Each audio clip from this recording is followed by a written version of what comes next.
Hi, everyone, and welcome back to The Wheelchair Activist. This is a podcast hosted by me, Emma Vogelman, where I talk to some amazing disabled people and some amazing allies of the disabled community. Today, I am talking to the wonderful Alan Benson. You probably have heard of Alan if you are on disability social media, particularly on Twitter. He is an absolute force to be reckoned with in the campaigning world, and particularly on accessible transport for disabled people. I have always bumped into Alan at various events, but never had a proper chat, so I'm very excited to jump into this conversation.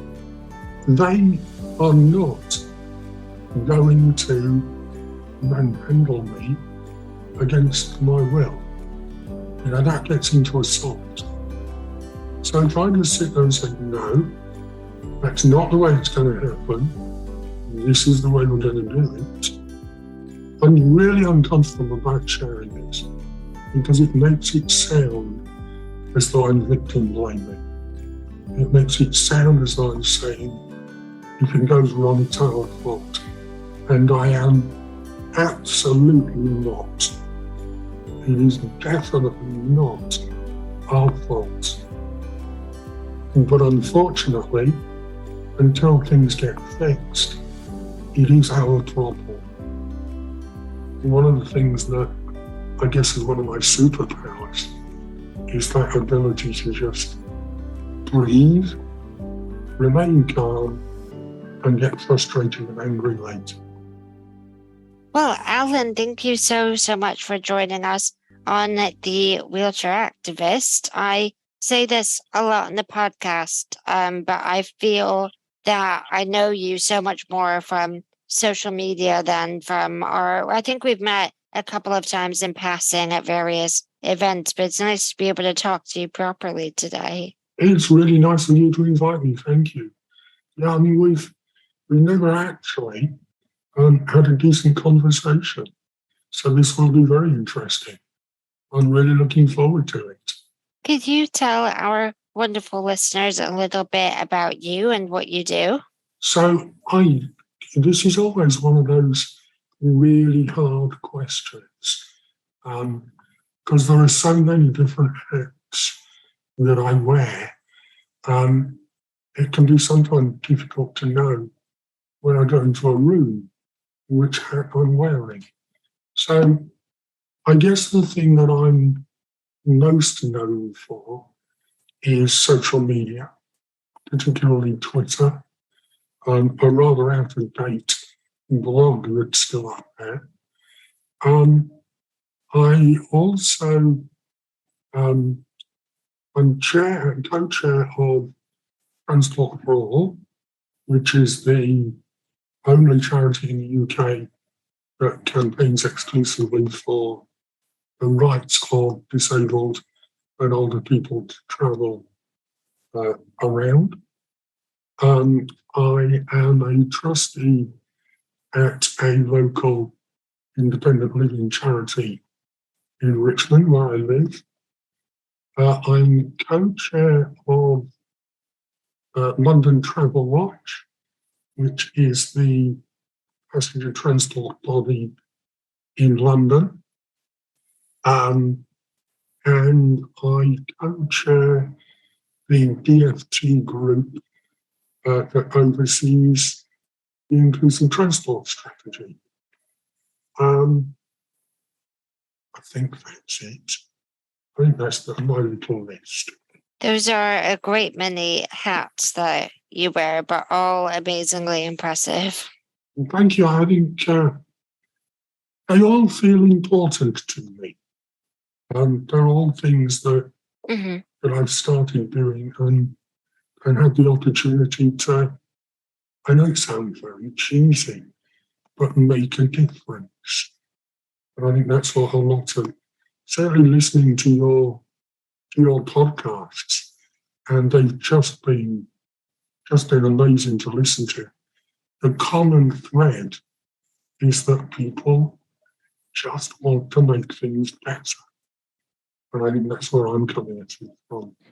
That is certainly true. I think no matter what area the various guests are from, whether that's medicine or politics or, whatever it might be. I think, as you said, the theme is really to make things better, but also to make sure that disabled people don't face the same barriers that we've faced. And I know that that's where my career really started, was that I didn't want someone else at my university to be treated the same way that I did. And I know that we sort of can synonymize you a little bit with transport because, like you said, those are sort of the things that you are the most known for. But why in particular is that so important to you? So this comes down to really a bit about my history.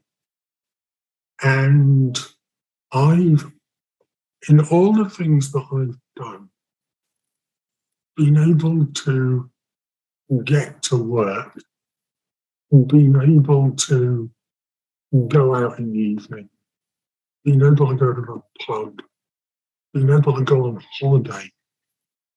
Transport is at the heart of all of that. So before I even realised that transport was important to me, it was already embedded in my life. And it comes back to, I think as often happens, we have these pivotal moments in our lives where we can look back and go, that's the point that made a difference. And mine was around the Olympics. I just moved to London to work and was using the trains and kept getting left, as so many people have done. And Channel 4 were doing a No-Go Britain series about the experience of disabled people around the Olympics. And I got sucked into that. And that was what triggered me. That was the point. So I can pinpoint a particular incident on a particular train that was the start of my journey, my campaigning journey. It certainly wasn't the start of my commuting journey that day. What was your career prior to campaigning? So before I trained as an economist. So that's what all of my academic training was in. And my interest was IT. So I'm an engineer by trade. And I spent the first 25 years of my career working mostly in academia, building and managing large IT systems. So IT systems that supported 30,000, 40,000 users, supported those student record systems, and running the teams that built and managed those.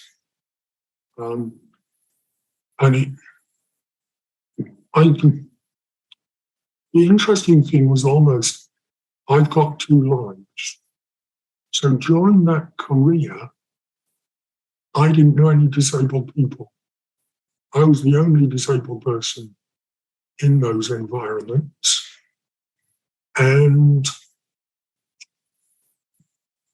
it was all about that thing that we all know so well, which is you've got to try harder to succeed. The world is hostile, and we've got to fight it. We've got to overcome it. It wasn't until I moved to London and got involved in that campaigning, and got to know some disabled people, and they taught me the social model. That was like a transition. That was like, oh, I just misunderstood entirely the right approach. It's not about, and it becomes about equality, it becomes about rights. It's not about fighting the system. It's about making the system fairer. So yeah, that's kind of my transition, a pre-social model and a post-social model. I always find it so interesting how many disabled people identify with that, in that I think we all grow up understanding the medical model when we're getting diagnosed or learning about, support at school or education, whatever it might be. And then there's a moment for so many of us where it sort of clicks, and when the social model really becomes apparent, and when you sort of realize that it's without these barriers, you would be doing X, Y, and Z, same as your non-disabled peers and your non-disabled colleagues. And I always find it so interesting what people's turning point or what that moment was for them. And I wish I didn't identify with yours so much around the being left on a train, because as someone who used to commute myself, yes, I've worked in disability for so long now. It still never ceased to amaze me that the hardest part of my day was actually the 2-hour commute. It wasn't the work when I got there. Yeah, I still find it difficult to look back and think about, when we talk about internalized ableism quite a lot. I look back and I was part of the problem almost. The whole attitude. I remember, I don't often talk about myself, and I'm not sure, but this may be a bit too revealing. I remember when I was at school, and this was back in the early 80s, I was in a large mainstream high school, and it was on a campus, and there was a special school. And that was what it was called, a special school, over in the corner. And we could all see it out of the classroom windows, but nobody talked about it. It was there, but invisible. And it's that exclusion, that separation, that I didn't recognize at the time. But looking back now, you just think, oh wow, how was that? How was that allowed? How is that allowed? How do we tackle that? How do we prevent that? Because that's not the way that you build a decent, equal, fair society. I would definitely agree with that. I mean, I too was in mainstream education, but this was obviously in the States, where I lived till I was 16. And I found that even for pupils who weren't like me, but who did need educational type of support, still having them in the classrooms and sort of in our canteen or, in those mainstream spaces just made that generation so comfortable with disability, because it wasn't shut away, because it was part of our everyday, that then I mean, I hope that the people who I went to school with and who I grew up with will have a very different attitude towards disability than they would have if they never saw it till they were an adult. So, yeah, I mean, I'm a white man, middle-aged, and I'm a certain type. And my history goes back to the 70s, the early 80s. One of the things that I find really encouraging looking around at the generations of campaigners and activists is the expectations that we have changed. So my generation, who, we were able to travel on trains if we were lucky, but often it meant, if not stuck in guardrails, then it was certainly a pretty poor experience. And to a certain extent, we felt lucky to be able to get on trains.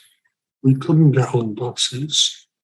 We were restricted in the things that we could do. The modern generation, the generation that has come after me, they got an expectation that they should be able to access services, access cinema in Ireland, by being told that I was a fire hazard in a cinema.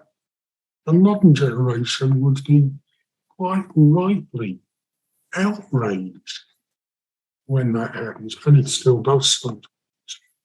But I think that the thing that I find encouraging is our expectations of society are improving, and I hope what society is delivering and offering is improving. But sometimes it can feel as though it's not, and that's a bit depressing. That's hard work. I was going to ask you, but you kind of alluded to it, but do you feel that the generations that have come after you, and you mentioned that they quite rightly expect things to be better, they quite rightly expect not to be told that they're a fire hazard, for example. So is that something that you're pleased it's happening, or is it, I don't want to say resentful because I think that's the wrong word, but I know that, generations that have come before can sort of look and say, you don't realize how good you have it now because of the work that I put in when I wasn't allowed to do it. Sort of which camp would you say you sit in of those? I am thrilled that the present generation have much higher expectations. And I hope that the generations to come will have even higher expectations. This is one of those standing on the shoulders of giants things. I look at the people that paved that change for me, and I want to pave the change for others. As I said, I am a middle-aged, white, middle-class. I'm the archetypal privileged British man. The only less privileged bit that I've got is the disability card. I'm a wheelchair user. But that I can use as a weapon. And I think that I need to use the privilege that I've got, the tools that I've got to advance the cause. We've all got to play to our strengths. I've got some great stories of, like, for example, I went to an interview many, many years ago, and they'd clearly done the how to interview in an aggressive way course. So they'd set up a room where the interviewers were sitting in a semicircle around a lower chair, very mastermind-like. And even gone, this was, I almost laughed when I walked in. They'd even put the interviewee chair on a rubber lift. Absolutely. But I walked in the wheelchair, of course, and didn't fit into their scheme of things. Suddenly, they weren't centered around the interviewee. The interviewee, me, was off center. In a wheelchair, I was higher than they were. It completely threw them.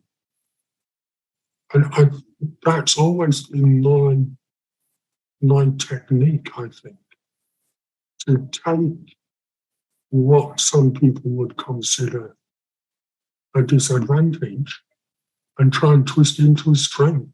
That's fascinating, how they set up the room with such precision to create that power dynamic, and how you would imagine, and I know a lot of people can agree with this, but like when you are disabled, you can feel that power imbalance in every single situation, and that power balance is against you. But you managed to take some of that back, sort of unplanned, of course, but that it ended up throwing them. And I think it's a little bit to the disabled person's strength in a way to expect that discomfort, perhaps. I mean, I don't know.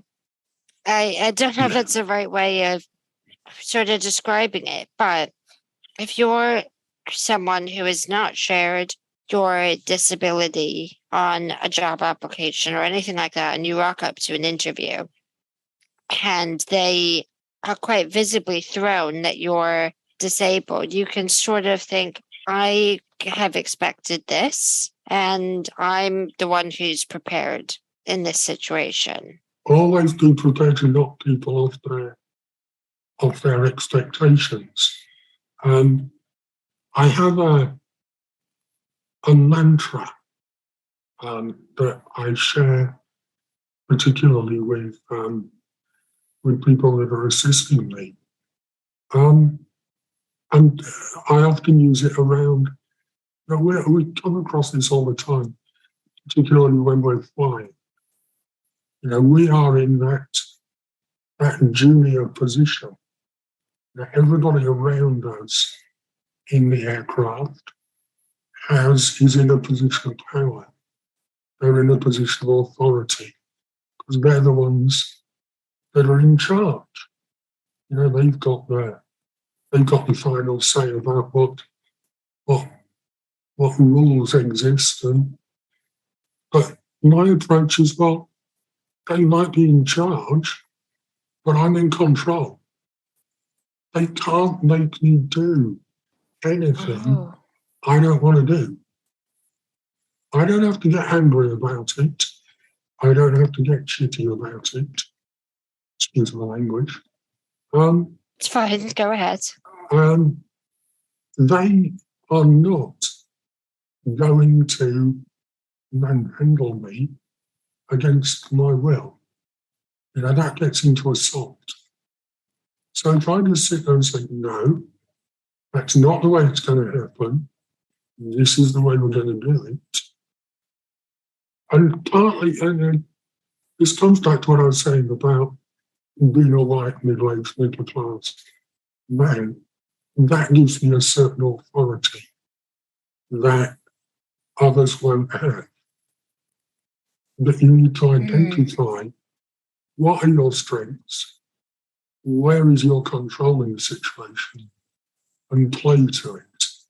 That's a fascinating example. And I love that analogy, though, about the control and all of that. And I think, just going off of my trip to the States last week, I know that there are, and particularly right now when we're recording this, which is in middle of September, but in the past month, I would say there have been a lot of news stories about wheelchair users in particular whose wheelchair wasn't there to meet them, or who were left in an aisle chair, or all of those things when they're traveling by plane. And I sort of psyched myself out a little bit before I went to the States. And I remember telling my dad, who I was traveling with, that I'm not going to agree to get off of the plane until my wheelchair is there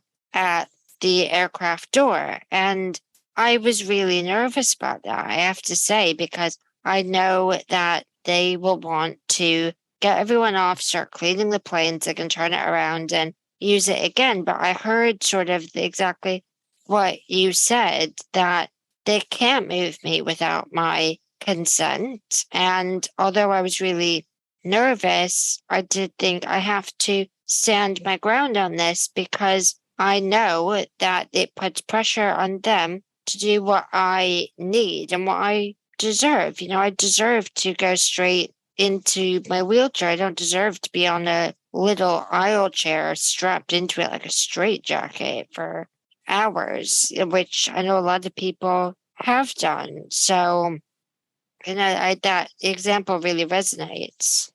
That's exactly right. I've been in exactly that same position. None of this is about, we shouldn't need to do this. Exactly. These systems should be set up to support us in the same way that they're set up to support the 80% of other travellers. But unfortunately, at the moment, they're not. So where we can, we need to identify, where are our strengths? Where is our ability? If we're on the plane, then we have that power. And they need to do what they can to get us off the plane to meet. They need to carry out what we're asking them to do to get us off the plane. The minute that we're in that aisle chair and off the plane, we lose control of that situation. Could not agree more. And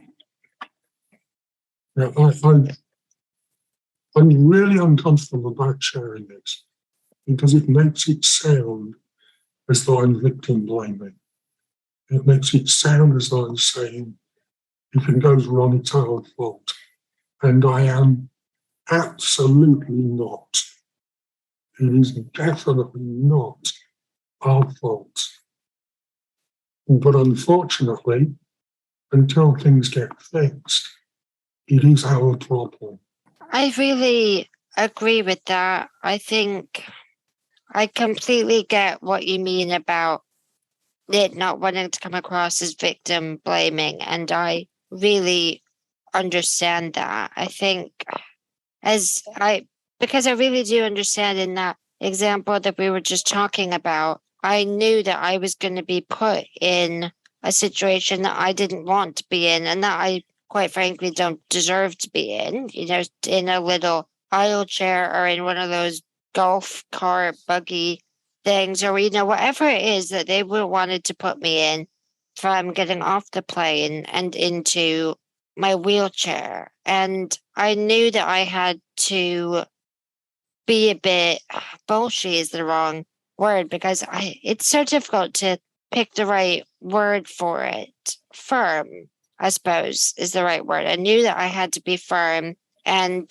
be a bit demanding because that was what I needed, but I felt uncomfortable about having to do it. And I think the reason why I said that I told my dad that was because he is a non-disabled white man who is middle age as well. He'll be thrilled with that description, but that I needed his backing because, as we all know, as wheelchair users, I think disabled people full stop, but particularly for disabled people who travel with a PA carer, whatever you want to call it, we do get talked around an awful lot. And it did happen. You know, the flight attendants and the assistant staff spoke to my dad and asked about the aisle chair and about transferring me. They didn't ask me.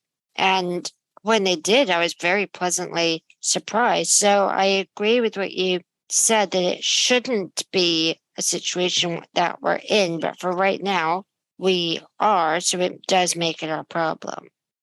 I mean, and it's not just things, it's not just those big events like flying. The same is true for the routine things like train travel. If you think you're going to get left on a train, don't be afraid to call the assistance alarm. Don't be afraid to stop the train. Drivers don't want to take us further than we intended to go, any more than we want to go there. They would much rather that we got something done about it. Yeah, I once had a completely empty train, bar me and my carer, have to go back 2 stops because they didn't get me off at the right stop. And I thought, what a colossal waste of everyone's time and money this is. Because the assistance wasn't there. And that's not my problem. I mean, it was my problem in the sense that it was also wasting my time. But yeah, I agree that drivers don't want to, they don't want to be inconvenienced any more than we do. But I suppose my question for you is, in either a situation on a plane or a train, or even just because the other example I was thinking of is when you go to even a doctor's appointment and you have to check in at the desk. If you have a visible disability, like I do, they'll ask my carer, or they'll look at my carer instead of me when I'm checking in at the desk. And I thought, well, they don't know what my birthday is. They might, or whatever the other information is that you have to say to check in, and just how wrong it is that they're not speaking to me, the patient. But what is your advice for disabled people who feel intimidated by that? And I think by that, I mean that making a fuss and that presumption that it is making a fuss rather than, or that it's making a fuss rather than just standing up for yourself, which is by no means a small thing. But what is your advice? I am very typically British. I hate making a fuss. I hate an argument. I hate all of that hoo-ha and palaver. I would much rather go for a quiet life. The other issue that I've got, and you can probably tell, my voice is not always strong. So if I'm in a noisy environment, particularly things like train stations, people can't hear me. It takes a certain experience to understand what I'm trying to say. So I get that. There's that thing, as you said, people will talk to the person that I'm with, whether that's my wife, a friend, or and if they talk to me, they often can't understand me anyway. So it's my wife that ends up replying for me. So that almost reinforces that prejudice that they've got about talking to us. It's really hard. We're trying to change years of ingrained societal attitudes. I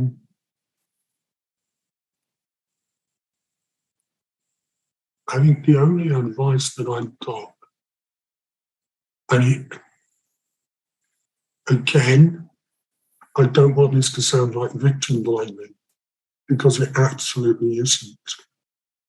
But the only solution I've found is to remain calm, remain insistent, try and swallow your frustration, swallow your anger. I absolutely get, just like everybody else, by the time I get to these situations, I've already had a lousy day. I probably had a nightmare getting up and getting ready and getting out of the house. I've probably been left by a bus or a taxi or a train. I've been traveling along incredibly uneven, uncomfortable pavements. I'm in a really bad mood when I get there. But shouting and getting angry at people, most people can't handle anger from another person. They react. And if it escalates, then it doesn't, we're not getting anywhere. We're not getting to a solution. One of the things that I guess is one of my superpowers is that ability to just breathe, remain calm, try and ignore it, and get frustrated and angry later. We're not in a world that's fair. We're not in a world that treats us equally. Often it doesn't treat us appropriately. Railing against that in the moment, it's not something we're going to solve really quickly. It's a really slow burn. No, it is. I'm not sure I'm actually giving any useful thoughts. It's just I think it's really good advice. And I'm sitting here thinking, wow, I wish I had a smidgen of his calm in those situations, because I completely agree that it's not going to get anyone anywhere to get angry and to yell. And I'm very guilty of doing that. I call it getting my angry American voice on, or my angry American hat. Particularly when I have yelled at people, and it's not something I'm proud of. I'm much prouder of the situations where I've remained calm and being forceful, though, because I think that there's a difference between remaining calm and just saying, oh, okay, that's fine. And then there's being calm and standing your ground. And like you said, being insistent. And I think that's the angle to go for. That's the balance to strike. And if anyone is listening to this, like me, and is thinking, God, I really don't do that, I really do get where you're coming from. But I do agree with you that it is important to try to get there. I guess the best way to not shout at somebody is not be able to shout at them. That's very true. I don't have the voice to get angry. I can't shout at people. So I do the things that I work to my strengths. I'm really lucky in that I react well to stress. Stress empowers me. Stress gives me a drive. So I can channel that. So I use that to my benefit. I guess that we know internally that we feel vulnerable in these situations. We know that we feel stressed. We know that we feel angry. But other people don't know how we're feeling. So I think one of the things that I do is almost put a mask on, appear calm, use all of that anger, and channel it, and don't reveal just how scary some of these situations are. Don't reveal how nervous I really am. I'll deal with that internally later. Right now, I've got to focus on getting what I need.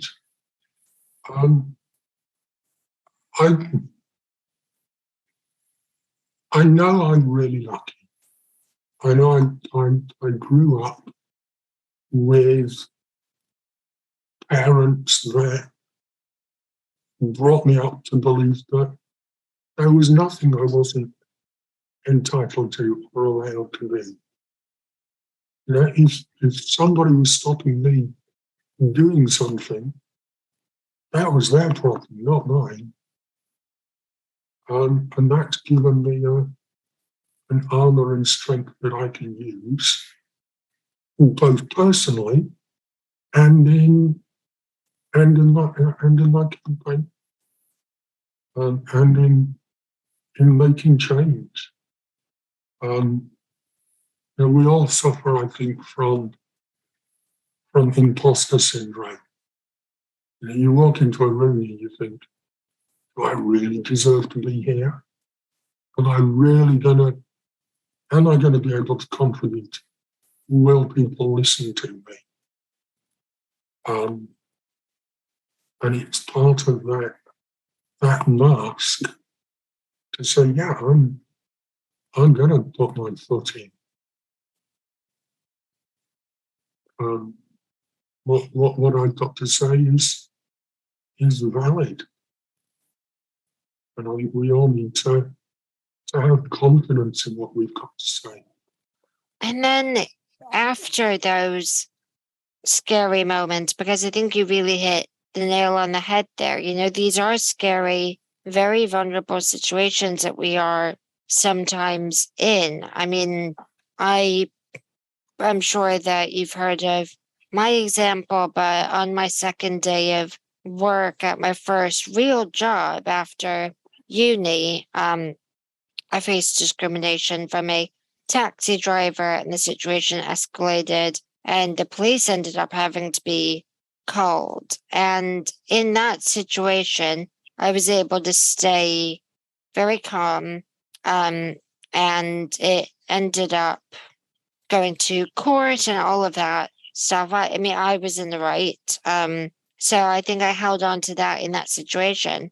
But then after those situations, where it has been really scary, how do you process with that internally?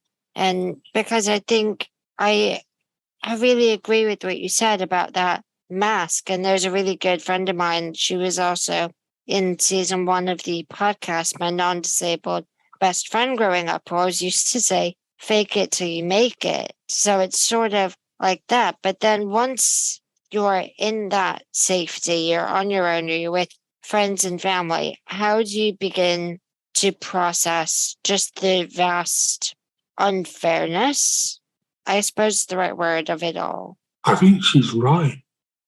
Often we feel as though the situations that we're in are unique to us.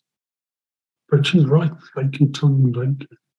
If you look like you know what you're doing, and people believe you know what you're doing. And something that I do a little bit of, that I didn't mention earlier, was coming across those discrimination things, particularly around theatre or around restaurants. I will resort to legal action. I use the Equality Act. There's a great tool called a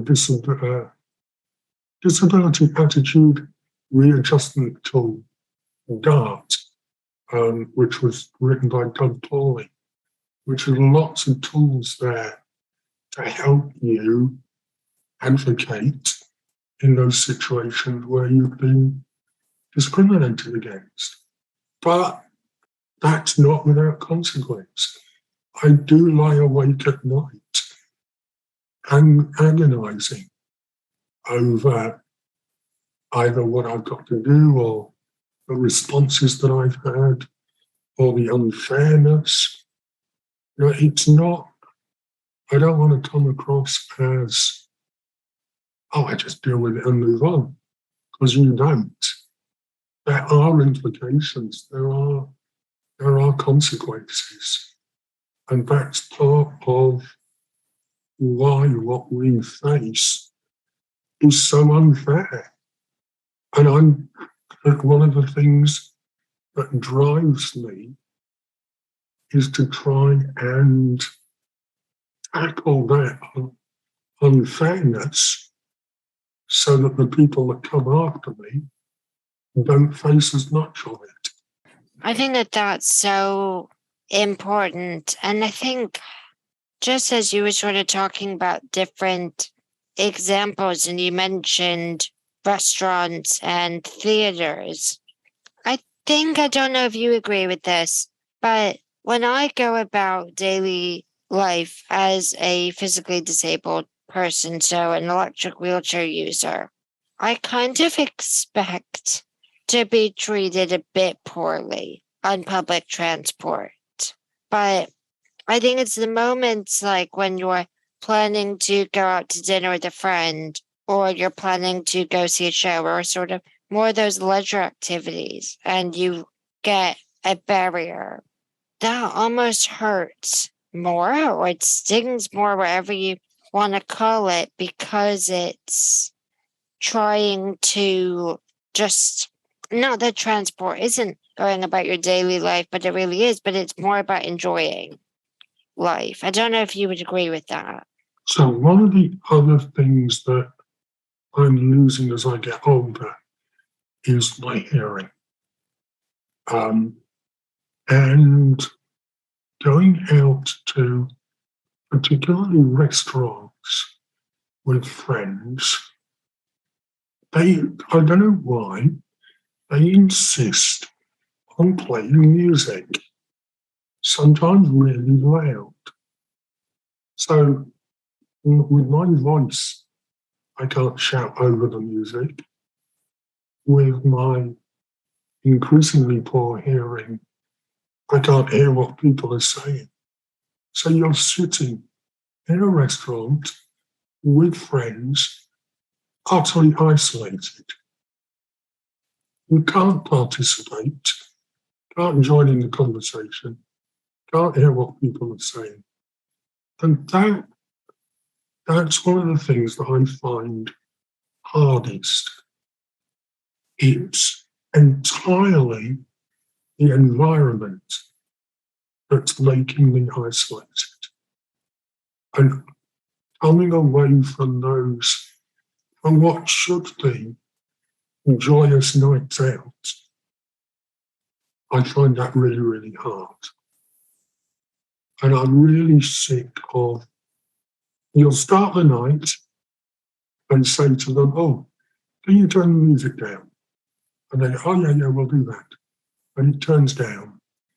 And then 15 minutes later, it creeps up. And then 15 minutes later, it's a bit higher.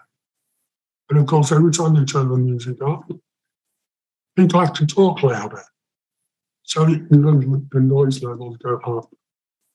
So by 45 minutes into the meal, I might as well be at home on my own for all the interaction I'm getting.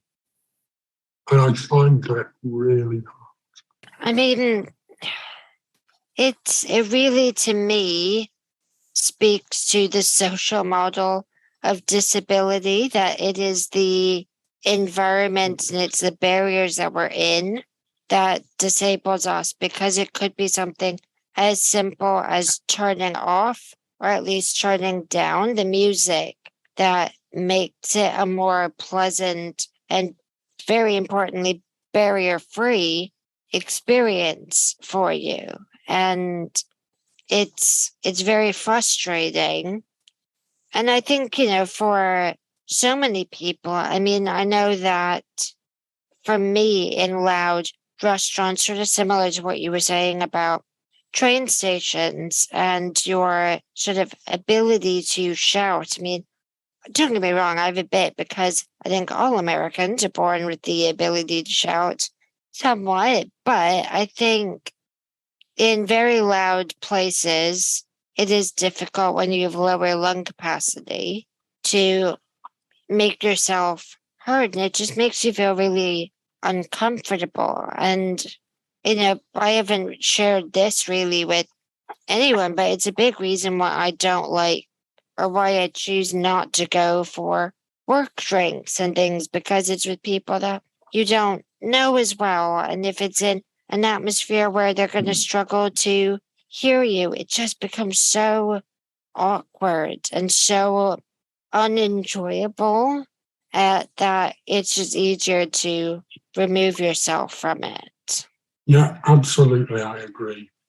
I was trying this week I was trying this week to define disability. And I kept coming back to all of the definitions somehow involved impairments and barriers around impairments. And to me, it's much more around, as you say, the barriers that society puts up. It's not about the individual's impairment or their.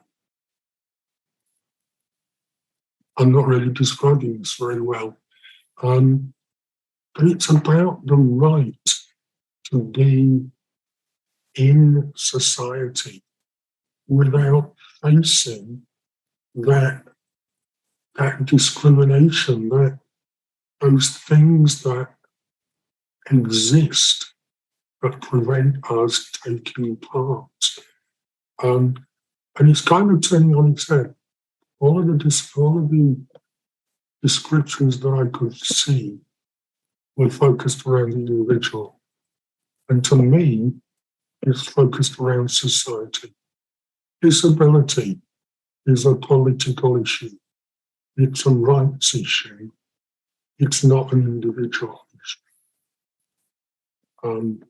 And I'm still trying to find the right words to use in a definition.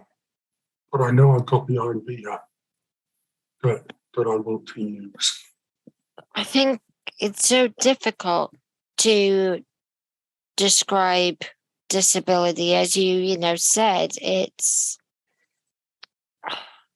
It's difficult because I can sort of see the merits in the different models, but I think they almost aren't quite right. But I really like that about society, because as you sort of alluded to in one of your point earlier that, 20% of us have some type of a disability. So it really is society's issue rather than just our individual issues, if that makes sense. It does. I've got a good friend with autism, and I keep coming back to her experience of society. And it's particularly our neurodiverse siblings. The neurodiversity to me isn't an impairment so much as a different way of seeing the world, a different way of dealing with the world. And if the world doesn't fit, it's not their problem. It's the world that's at fault.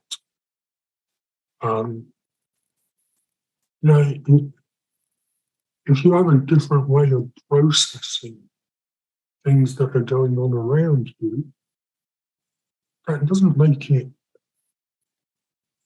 wrong at all. It's just a different. We all have a different way of. I'm trying to be very careful here. But everyone has a very different perception, or everyone has a different lens in which they see the world. Yeah. Perception. That's the word that I'm looking for. Perception. Thank you. And all of the definitions of disability seem to come up with the idea of impairment. And that doesn't, to me, encompass neurodiversity. It's like, well, it's not a good enough definition then. We need to cast the net wider. So before we wrap up, I've asked you about your advice to disabled people who find themselves in those difficult situations and how to deal with it afterwards. But do you have any other advice for other disabled people? It can be about anything, just something that you've learned along your journey that you wish someone had told you. I'm really bad at taking advice. So if people had told me things, I would probably have ignored them. But I guess the thing that I've learned, and I am getting a bit long in the tooth now, it's that the things that we regret are the things that we didn't do. I look back now and I think those opportunities, particularly around travel, particularly around experiences, opportunities to do things that I'm now no longer capable of doing. I regret not taking those chances. I guess an extension to that is, and this is really quite hard, almost say yes to everything. The reason that I've managed to do all of the things that I do and have got all of my experiences is I'm really good at just saying yes, whereas I'm really bad at saying no. And it's led to all sorts of things. There are advantages to being a disabled person. We do get to do things and see things, and we have a perspective that others don't have. So if you ever get to go to Washington, I don't know whether you've been to Washington, the disabled tour of the White House is amazing because it's all stairs. Oh, wow.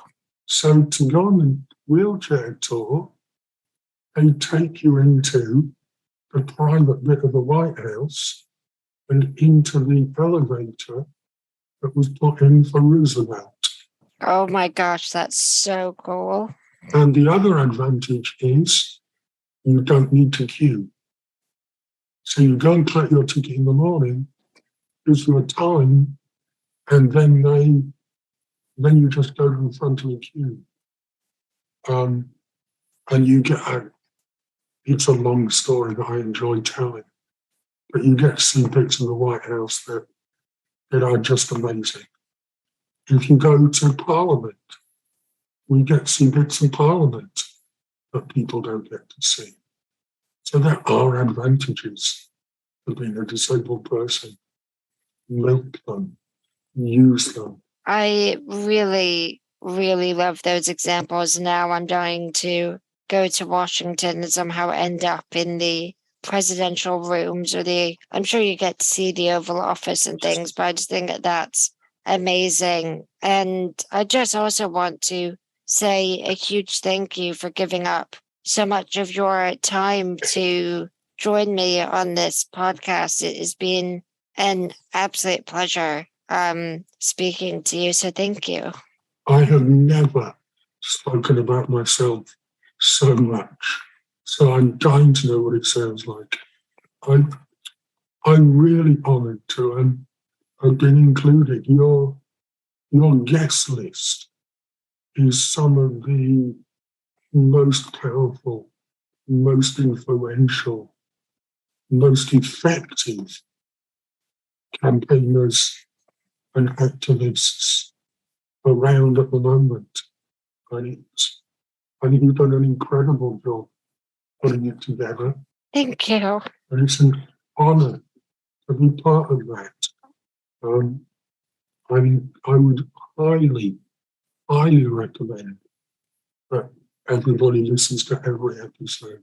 Oh, well, thank you. I mean, honestly, why some of the amazing people that I have had either for season 1 or will for season 2, why they've taken my emails is just beyond me. But it's been an absolute pleasure. And thank you so much for your really kind compliments. And I am so excited to maybe do a part 2 at some point.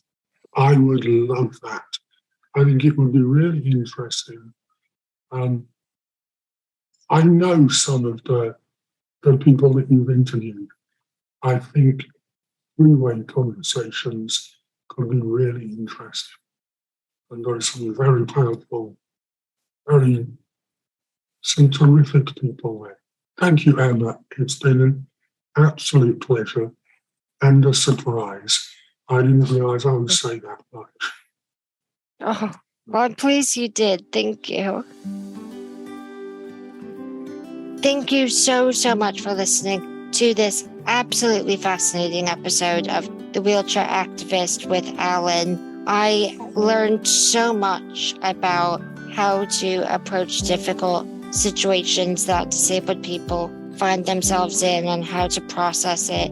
And really importantly, the history of the disability rights movement. I hope you enjoyed it half as much as I did. Before you go, I want to remind you that we do have a GoFundMe set up for this podcast. We are 100% committed to accessibility here at The Wheelchair Activist, and we want to make sure that every bit of content is inclusive and accessible to all. Every donation allows us to continue doing this work, which includes captioning each and every episode and making it available on YouTube.